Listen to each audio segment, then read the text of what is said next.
Over 110,000 of Ehud Barak's emails were hacked. Now, he's the ex Prime Minister of Israel who claimed publicly that he had nothing to do with Jeffrey Epstein. However, we do have a picture of him here going in and out of Jeffrey Epstein's townhouse in New York, but yet he had nothing to do with him.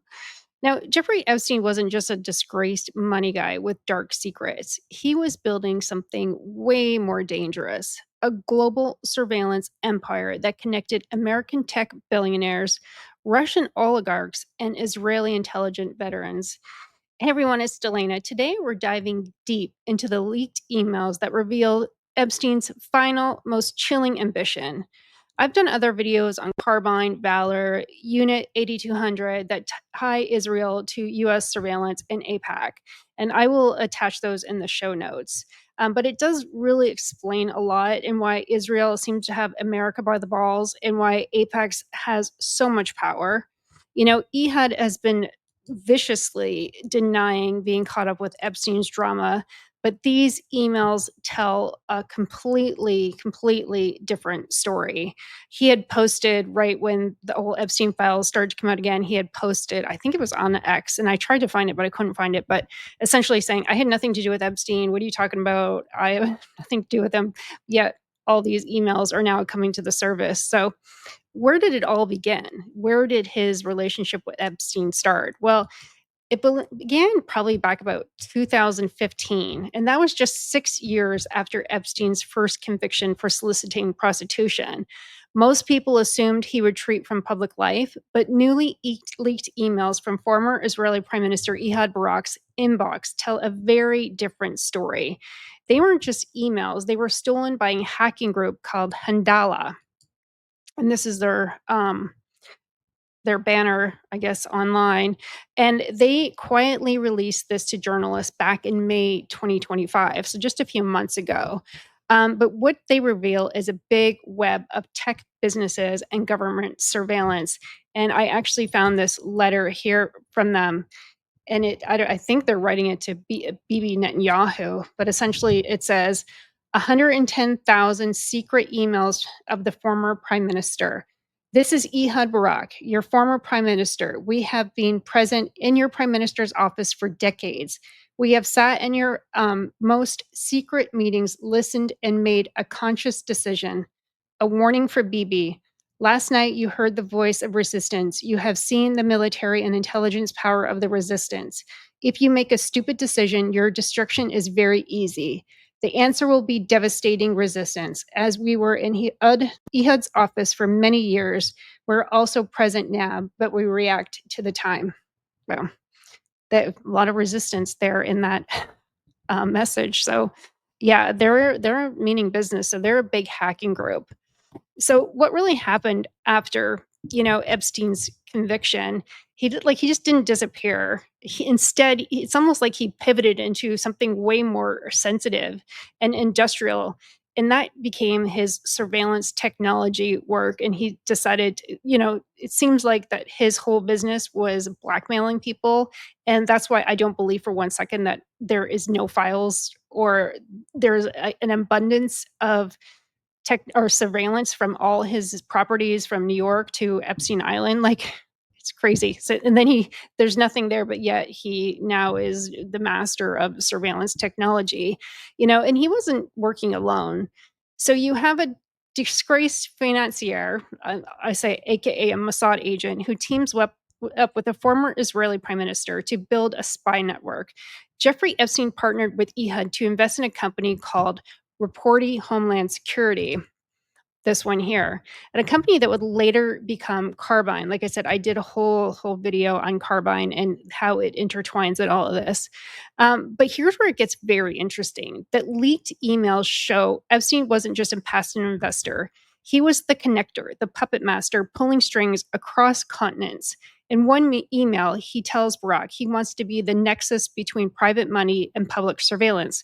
So essentially, that's where he saw himself. That's where his position was, is taking these private entities and making them so great that essentially the countries would have to use their technology because it would be better than anything that they could produce on their own. So that's where the connection was between these two men. and it started way back in January 2014, way back. So this is kind of like the timeline here. It does get very confusing, so I kind of just figured out this timeline. So, former Israeli Prime Minister Ehud Barak became involved with the company Carbyne in 2015, and he left his position on the board in 2020. So, in 2015, Barak invested approximately $1 million in this tech startup, which was known at the time as Reporty Homeland Security. He became the company's chairman the same year. In a controversial revelation in 2019, it was reported that the financier and convicted sex offender Jeffrey Epstein secretly funded a significant portion of this company, which I'll show you the connection there. So in early 2018, company rebrands to Carbyne. The company changed its name from Reportery Homeland Security to Carbyne. 2020, Barak steps down from the board. Effectively May 1st, 2020, Barak resigned from Carbyne's board of directors. He stated that after almost 6 years with the company, he was leaving to focus on other endeavors. His departure came when it was exposed with his ties to Jeffrey Epstein. So here, this is essentially how this is all tied together. So you have Ehud Barak, who started this company, and how Jeffrey Epstein got entangled, and they didn't know this until 2019 because it only came out after he passed away, and they were going through his finances. His family was going through his finances, and they figured out that he was involved. That's the only way they found out, because if you look at Jeffrey Epstein, you go down the Southern Trust Company. So he made this LLC in the Virgin Islands, the British Virgin Islands, and he invested $1 million. And then Nicole Junkerman there, who, just looking at some of the flight logs, she was on the Lolita Express a lot of times. So they invested in some, which was Ehud Barak's company, and they owned 100% of the Series A preferred stock of Carbyne. Later, Andrew and Trader, he invests in like 23.4% into the Series A1 preferred stock. So that's just a level down. So he's kind of like the second investor into Carbyne. And if you see there, he is actually a relative of the Russian Viktor Belkesberg. So that's kind of how it all ties together there. Very much a weave. But yes, Jeffrey Epstein was very, very much involved. And what I find most interesting is that it was a secret. No one even knew about it till after he passed away. So the connection between these two guys started way back in 2014. Barak writes to Epstein, "I'm still trying to arrange that security guys will not come with us to the island. Does that work for you?" And he's talking about Little St. James Island. And that was, of course, Epstein's infamous island. And later that year, after visiting the island, Barak sends a thank you note. Thanks for the hospitality. So when he originally went there to St. John's Island, the first email was January 2014. And so this one, the second one saying thanks for the hospitality. So he must have been there multiple times, but this email was sent in December 2014. So he was originally there at first in January. First one here is January 10th, 2014, goes to the island, I don't know how many times, and then sends another email in December 14th, 2014 saying, "Wow, great hospitality." So these weren't formal, obviously, they're having formal business meetings there on Jeffrey Epstein Island. They were obviously friends. But, Epstein's ambitions stretched far beyond his partnership with Barak. He was hunting bigger prey. And there comes Peter Thiel. So this is Peter Thiel. And if you recognize the other guy, that is Elon Musk. So Elon Musk and Peter Thiel started PayPal late, I think it was 1990s, late 90s. So they were the co-founders of, PayPal. And then later he created another company called Palantir, which I also did a video on that as well. So which is another company that is involved in surveillance. So in April 2014, Barak was invited to a meeting with Peter Thiel. He says, "Think Peter Thiel could be very interesting, but I'm flying to Europe. Next time best." I have Peter Thiel on the 19th, um, and the former president of the Maldives. So this was written back in April 28th, 2014. So this is where it goes way back. So he was trying to orchestrate all these highest level connections in the tech industry way back in 2014. And then in May, it seems like they're going to be able to make the meeting with Peter Thiel. He's coming for dinner on the 9th. And then we have the correspondence here. So he was orchestrating all these big connections within the big American tech companies. And the strategy worked. By 2016, Epstein was personally pitching reportery to Valor Ventures. And here's Valor Ventures here. And that was Peter Thiel's investment fund. Andrew McCormick, a general partner, responded enthusiastically, "We'd love to hear about Reportedly. Thanks for thinking about us." He wrote that here in this email. Yeah, we're want to get on board. Yes, we are in on it. So that was Peter Thiel's company, Valor Ventures. At that point, the initial pitch was rejected as premature. Something remarkable happened. Back in 2018, Thiel's Founders Fund joined a $15 million funding round for the company. Epstein had successfully penetrated Silicon Valley's surveillance ecosystem. So again, back with Peter Thiel and his in his little circle there, you'll see the Valor and Founders Fund. So he invested $15 million into which is now Carbyne. Well, he was courting all these American tech titans. Epstein was simultaneously playing a different game with Russian elites. In 2015, he introduced Barak to Sergei Belikov, a former Russian deputy minister of economic development. But Epstein wasn't content with a simple introduction. In a revealing email to Barak, he wrote, "I suggest you send him a note that states that you think Putin and his advisors would benefit from spending some time with Jeffrey to discuss markets, currency, and the financial system, and that I am not political." Epstein was positioning himself as an apolitical dealmaker while allegedly offering advice on circumventing U.S. sanctions against Russia. And he didn't go under the radar because Senator Ron Wyden later alleged that Epstein had transactions with sanctions Russian banks totaling, like he was trying to circumvent the tariffs with Russia, and he totally got around that. And this Ron Wyden was kind of onto him. So he said that he had what 400 or 4,725 wire transactions. And so Ron Wyden was absolutely 100% onto him. And he said that the Treasury files show Epstein had transactions with sanctioned Russian banks totaling hundreds of millions of dollars. And he wrote this series of notes here, which I thought was also very interesting. And he says, "Big news from my investigations on Epstein's sex trafficking operation. The Trump administration has an Epstein file detailing 4,725 wire transfers, almost 1 billion flowing through just one of the banks, hundreds of millions through others. The Trump administration claims it doesn't have enough evidence to investigate. If you ask me, that's 4,725 lines of an investigation right there, and that should be the start of it. Epstein had to pay for all his sex trafficking somehow. Further evidence shows he used Russian banks to process hundreds of millions in payments. Again, this is the info possession in the Trump administration, but they're refusing to investigate." So that's from, an American senator right there. And then the web just keeps growing and gets more complex from there.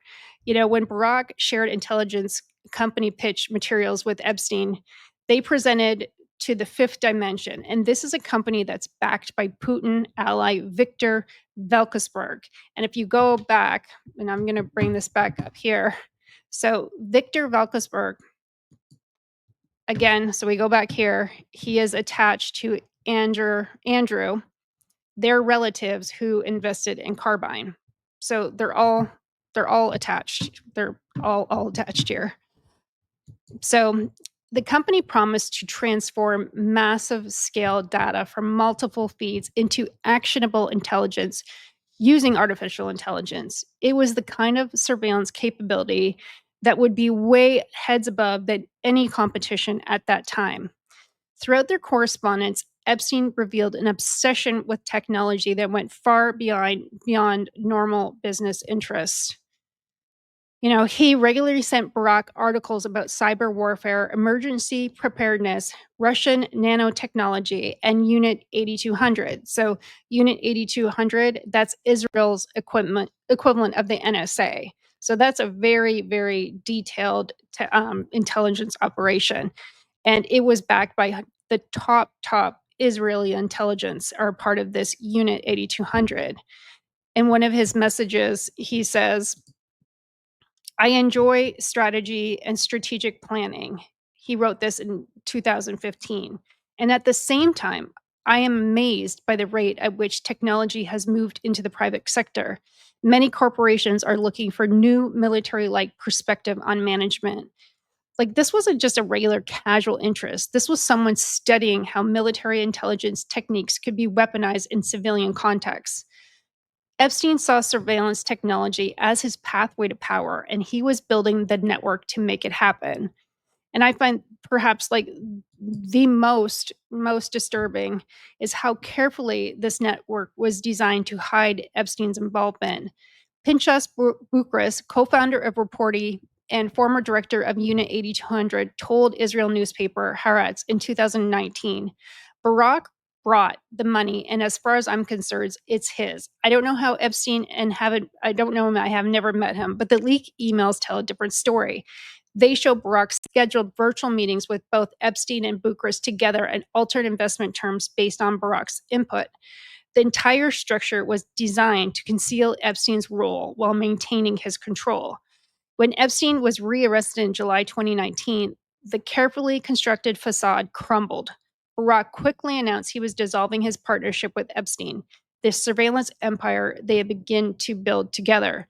And like I said, the only reason they found out that Epstein was even involved was because when he passed away, his family they were going through all his financial records. No one knew he was involved with this at all, even though he had invested over $1 million. So here's Barak again. Hi, Jeff. Just seeing it Saturday, tomorrow, Monday are possible. If this is still relevant, PI, let us know. Enjoyed today very much. And now they're bringing in Woody Allen, Rothschild for dinner. Are you guys free? So what does this all mean? Jeffrey Epstein wasn't just a predator. He was building something far more dangerous. He's using his connection and his wealth. He was creating a global surveillance network that connected American tech billionaires, Russian oligarchs, and Israeli intelligence veterans. Imagine if he had succeeded. Imagine a world where emergency dispatch systems, crowd surveillance technology, and cybersecurity infrastructure was controlled by someone like a Jeffrey Epstein and his track record. The implications are just horrifying. Peter Thiel later admitted to meeting with Epstein multiple times in 2014, saying, I didn't think enough about what Epstein's agenda might have been. I question that. But maybe that was exactly the point. Maybe Epstein's greatest skill wasn't just exploitation, it was making powerful people believe they were using him when in reality he was actually using them. The emails end in 2016, 3 years before Epstein's final arrest. We'll never know how far his surveillance empire might have reached, but one thing is clear: Jeffrey Epstein's ambitions extended far beyond what we ever imagined, into the very infrastructure that watches all over us. So, what do you guys think? Was Epstein building a global spy empire, or was he just another rich guy trying to stay relevant? Let me know in the comments, and don't forget to subscribe for more deep dives. And please go back. Like I said, I'll link them in the show notes. But this is like my dad always used to say, oh, what tangled webs we weave. And this is a tangled web between Carbyne, Barak, Epstein, Peter Thiel. It's just this crazy web. And as you go down each rabbit hole, you'll see, I used to think all roads lead back to Epstein, but just follow the money trail, and it explains a lot.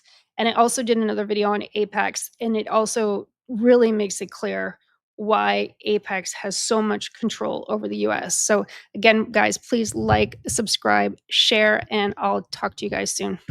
Bye.